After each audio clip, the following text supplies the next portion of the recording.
In the gentle folds of South Devon, where the parishes of Bovey Tracey and Teen Grace meet, and the river Teen winds its silvery path through ancient woodlands, lies Jew's Bridge, a weathered stone crossing near Stover House, its arches cloaked in moss and shadow. By day, it's a quiet span for ramblers and carts.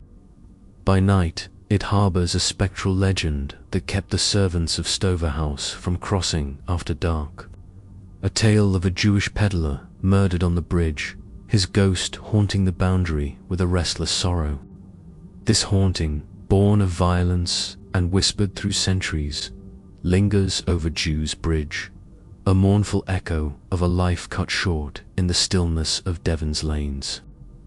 The story begins in the late 17th century, during the reign of William and Mary, when Bovey Tracey was a bustling market town and Teen Grace a scattering of farms, their folk bound to the rhythms of trade and toil.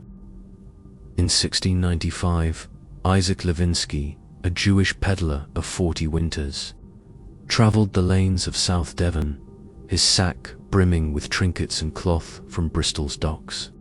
Known to villagers as Isaac the Jew, he was a wiry man with a greying beard and sharp eyes, his Yiddish accent softened by years in England, his trade a lifeline for isolated hamlets.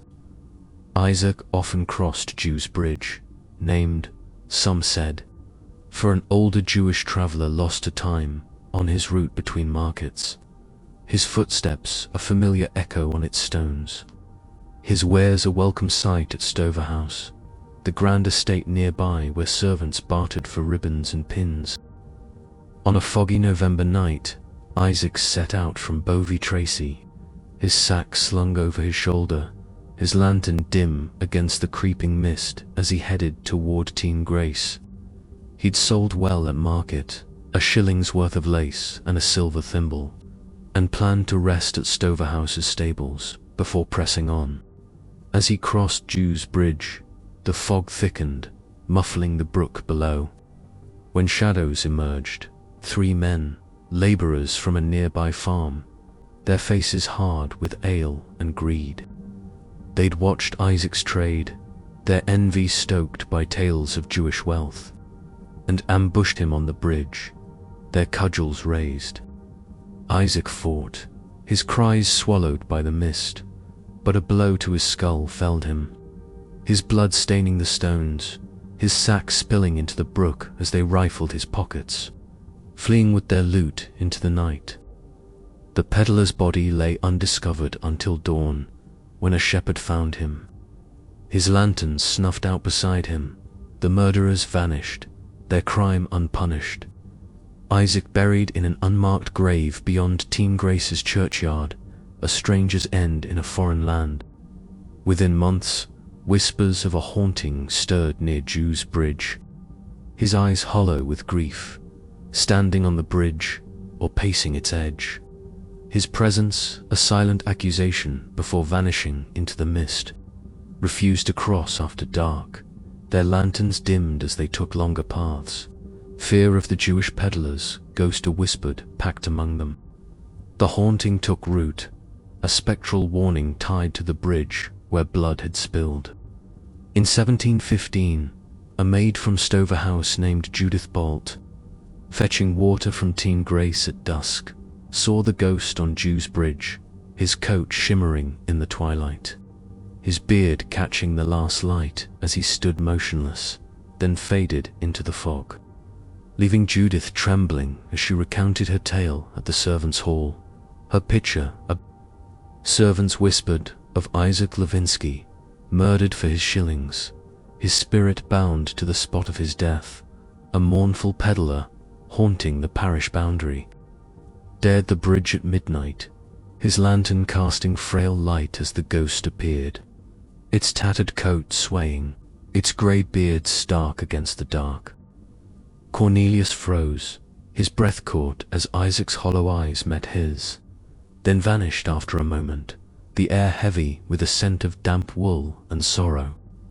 Cornelius's tale cemented the servants' fear, their refusal to cross after dark a quiet rebellion at Stover House, their detours a testament to the peddler's restless watch. By the 19th century, the ghost of Jew's Bridge was a fixture of local lore. Its hauntings a caution: don't cross at night, lest the meet Isaac's wrath. In 1823, a groom named Tobias Hoare, fetching a horse from Teen Grace at dusk, saw the peddler on the bridge, his coat tattered, his beard grey, standing still as if waiting. Fading into the mist as Tobias's lantern flickered, his tale whispered at. In 1879, a dairymaid named Cecily Lavers, crossing at twilight, glimpsed him pacing the bridge's edge, his hollow eyes fixed on her, then gone, her milk pail clattering as she fled back to Stoverhouse, the servants nodding grimly at her fear. The haunting persisted into the 20th century. Those sightings grew rarer as modernity crept into South Devon. Electric lights dimmed the lanes, and Stoverhouse's grandeur faded into private hands. In 1953, a local historian named Obadiah Penrose, researching parish tales, stood watch on Jew's Bridge at dusk on a November evening, the believed anniversary of Isaac's murder. The ghost appeared, its tattered coat swaying, its grey beard catching the last light, standing for a moment before vanishing into the brook below, leaving Obadiah with a chill and a scent of damp wool, his journal noting the peddler's mournful vigil, unbroken by time. In 1979, a rambler named Rosamond Tuckett, hiking near the bridge at dusk, saw Isaac Levinsky, his coat shimmering, his beard stark against the twilight, standing on the span before fading into the mist. The air heavy with a sigh as she paused, her tale a whisper among Heartland's folk. Today, Jew's Bridge stands as it always has between Bovey Tracey and Teen Grace, a stone crossing near Stoverhouse, its arches a quiet waypoint. The servants are gone, their fear a faded echo, but on foggy nights, some glimpse a tattered figure or hear a sigh on the wind. The ghost of Isaac Levinsky, the Jewish peddler murdered for his trade, haunting the bridge where his blood stained the stones, a spectral watchman at the parish boundary of South Devon. Many thanks for treading this tale's dark path. If its chill gripped you, follow, subscribe, and comment below.